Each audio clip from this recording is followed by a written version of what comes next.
Assalamualaikum YB Fadhlina. My name is Imraz Ikhbal. Now I got this message that I want to share with you. I'm being constructive, I'm being caring.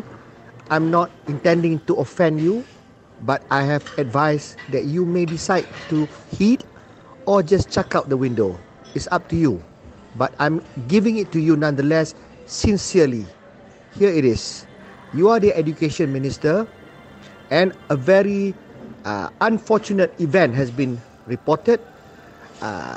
In JB, Convent School organised a Muslim-only overnight camp or a program only for Muslim students.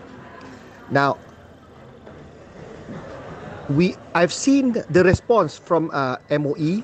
I also saw the earlier news stating that the Minister of Education said that, it is up to the Johor Education Department to investigate and take action. Now, firstly, I just want to humbly comment, that's not the way I think a minister should respond. A Minister of Education is responsible for the education of the entire country. Whether it is Johor Department of Education or Perlis or Penang, it does not matter. It falls under the ambit and purview and authority of the Ministry of Education. Rightfully, it is your prerogative to ask them to do the investigation. But if their investigation is not reliable, then it is incumbent upon you to ensure the investigation is transparent, it is accurate, and it's not 6:30. Now, the response that Ministry of Education issued does not cover many things. It does not answer many questions, and it therefore creates more questions. First question, why is there only a Muslim-only first, albeit there is a Chinese New Year? Kenapa kena asingkan Muslims? That's the first question. Kenapa kena asingkan? Kenapa tak boleh buat sekali? Why must it be done at that time? Number two, kalau betul hanya tak boleh masuk orang Cina, kalau betul tak boleh pasal Chinese New Year, then why are the Indian students excluded? What have they got to do with Chinese New Year? So now again, that timbul another question. Kalau you are being critical of the situation, you will see something is amiss. Jawapan dah mengarut dah. Okay, so that's not reliable and that does not feature in your reply. Why Indians were not included? Okay, next thing is that kenapa satu malam punya event saja? Apa yang nak prepare? What can you teach? What can you achieve over one night? Unless you nak share soalan bocor ke? That I don't know. I don't have evidence on that. Tapi kenapa? Next thing is that the students were told to berbai'ah, to berjanji, berikrar, take an oath not to share with the other non-Malay students. Now, this is a story reported. Betul tak betul? Sekolah boleh deny, budak-budak boleh mungkin tipu, but the point is kalau Ministry of Education is responsible, take a responsible approach, then you interview all the kids, you interview the parents, you interview semua, because obviously the parents know. Obviously the kids would have told the parents, they have to make an oath. Check that. Kalau oath was made, maknanya there was an intention of secrecy. There is absolutely no reason why there should be secrecy kalau on the 26th, which is only tomorrow, the non-Malays are supposed to go for their session of the overnight punya camp. Okay, why would their parents not inform earlier if it's just tomorrow? Difference bila? Few days before Chinese New Year, takkan tak bagi tahu awal? Why is that a secret for them? And then sekarang ni baru nak bagi tahu. So to me, all this tak berapa betul. So kalau Johor Education Department are giving you information yang tak memuaskan hati, I don't expect Ministry of Education at federal level to issue a statement on that basis. This smells like cover up, and the Rakyat are not stupid. This problem will not go away just because you issue a statement. I'm giving you this assurance. People are coming out with videos, with TikToks, with voice notes, with write-ups. They will continue questioning why were the Indians not included in the all-Malay punya session. Why were the Chinese not informed earlier of the subsequent session that they're supposed to have on the 26th purportedly? Why was there earlier a lie saying that it's only Ugama classes? Later found out there's mathematics and chemistry too. Why is there a one day only punya event? For what? Why were the headmistress not responsive to questions earlier? Only bila benda dah viral baru nak respond and come up with all kinds of answers. So all this should not easily pacify the Education Ministry, more so the Education Minister. So therefore, kalau you tengok right now the news that's coming out, even from Ministry punya office, ni is conflicting. Sekejap kata sekolah tu akan ambil tindakan on, later kata tak ada cover up, tak ada apa ni, discrimination, tak ada ini. Cerita berubah. You can't control the media, but the media is now having conflicting information. This does not look good on the Education Ministry. It does not look good on the government. It does not look good on the Prime Minister. Prime Minister is in Brunei now. When he comes back or when he hears this, he's not going to be pleased. If I am the Education Minister, with all due respect, I will take charge. I will not leave it to the Johor Education Department. I will want that Johor Education Department to report to me the outcome.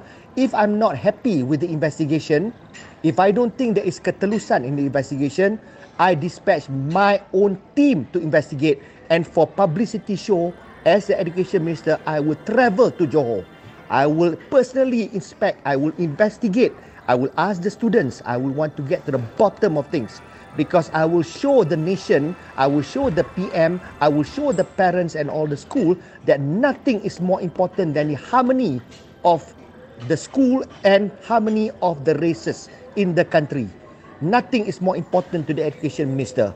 Next thing is that if the Muslims are sent somewhere for exclusive covert punya night out and they are told to promise to be deceptive, to hide this from the non-Malay, what are we teaching our Muslim students? What are the teachers doing? What are they conditioning? That for us, for our anak-anak kita, anak Melayu kita to be sneaky, to be deceptive, to do a covert thing among their friends. You teach them to be untrustworthy. You teach them that if the Chinese and Indians tanya, dia kena tipu ke pasal dia dah janji. What are we teaching? What is more important? Mathematics, chemistry, ugama classes, or this basic morality that we want our children to develop? What are we raising our children for? We are raising our children to be what? To be smart, good at passing exams, but yet be deceptive, deceitful, and being complicit in hiding and being unfair to the minority races? Is that what we are conditioning our children for? Surely as Education Minister, I expect you to be very offended by this. I expect you to be infuriated by this. And if it is true, something has to be done. The fact that Sultan Johor dah titah that kalau betul dakwaan, do you think the palace do not have sources in Johor? Do they think they do not have information? So kalau Sultan pun dah murka benda ni, kalau PM pun dengar benda ni tak betul, and this thing blows out of proportion, it will not augur well for the Ministry of Education.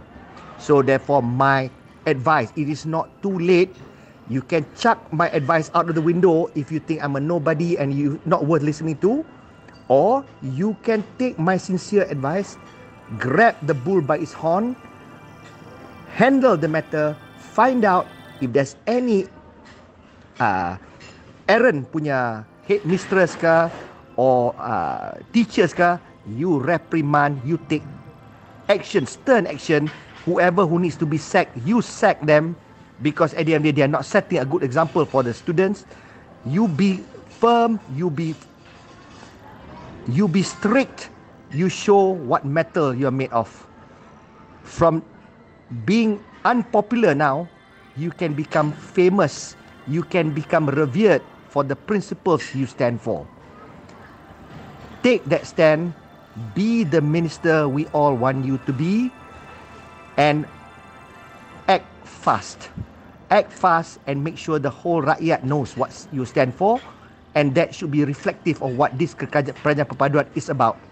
Even if UMNO panders to the Malays' psyche, show UMNO, who is part of the Perpaduan government, this is what Perpaduan government is about. It is perpaduan, it is fairness, and we do not allow discriminatory practices in a sekolah kebangsaan. Never forget that those parents of non-Malays who send their children to kebangsaan school still have faith in the system. That's why they send to kebangsaan school and not to vernacular schools. Some of the Malay punya groups want the abolishment of vernacular schools. Pasal kononnya nak perpaduan dalam kebangsaan, sekolah kebangsaan. Bila sekolah kebangsaan, kita buat apa? Kita asing-asingkan, kita discriminate.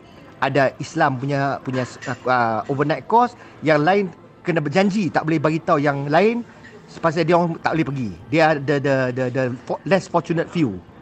Apa benda tu? That's nonsense.